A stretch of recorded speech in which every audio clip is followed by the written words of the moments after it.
Good evening बच्चों। अब हम पहले पाठ का अभ्यास करेंगे। कक्षा 5 तुलसी पहला पाठ उसका अभ्यास है।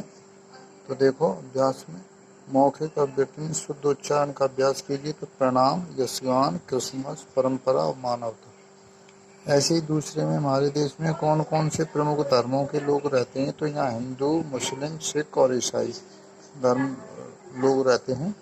हमारे देश में कौन कौन से प्रमुख त्यौहार मनाए जाते हैं। तो दीपावली, होली, क्रिसमस, ईद आदि त्यौहार मनाए जाते हैं। दूसरे में देखो प्रस्तुत कविता में किसको प्रणाम करने की बात कही गई है।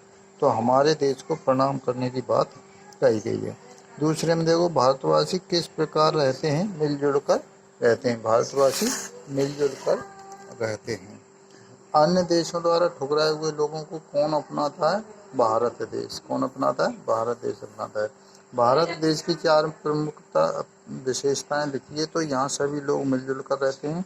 यहाँ सभी लोग अपने अपने धर्मों के ये को मनाने की स्वतंत्रता है। अन्य देशों द्वारा ठुकराए हुए लोगों को गले लगाता है। यहाँ मानवता की रक्षा करते हैं और मानव धर्म निभाते हैं। इस तरीके से ये कविता है। कविता देख करके भरना है। हिंदू मुस्लिम रहते हैं, सुख दुख उनको मिलते हैं, सारे मिलकर रक्षा करते हैं, मानव धर्म ठुकराया है अपनाते हैं। इस तरीके से इसको भरते हैं। फिर सही विकल्प हैं। कविता में भारत की किस परंपरा का उल्लेख किया गया है। वो है विभिन्न धर्मों के त्यौहार मिलजुल कर मनाने की परंपरा है। दूसरा है भारत किस प्रकार मानव धर्म निभाता है। वो निराश्रितों को आश्रय देकर धर्म निभाता है।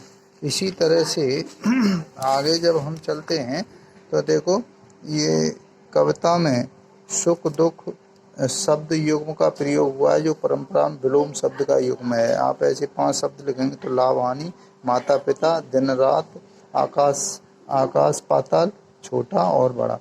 इस तरीके से आइए मानवता शब्द में ता प्रत्यय जुड़ा है। इसी तरह से आप देखेंगे तो व्यवहार में एक प्रत्यय लगाएंगे तो कार प्रत्यय हो गया कार है।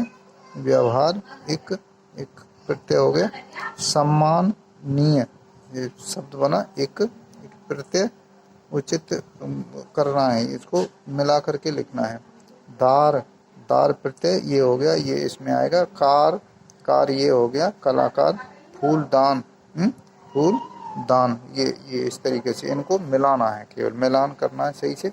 निम्नलिखित शब्दों के समानार्थी शब्द लिखिए। मानवता, इंसानियत, सम्मान, आदर, अवसर, मौका, त्योहार, पर्व, मानव, मनुष्य। इस तरीके से हमारा ये अभ्यास पूर्ण होता है। तब तक के लिए शुभ।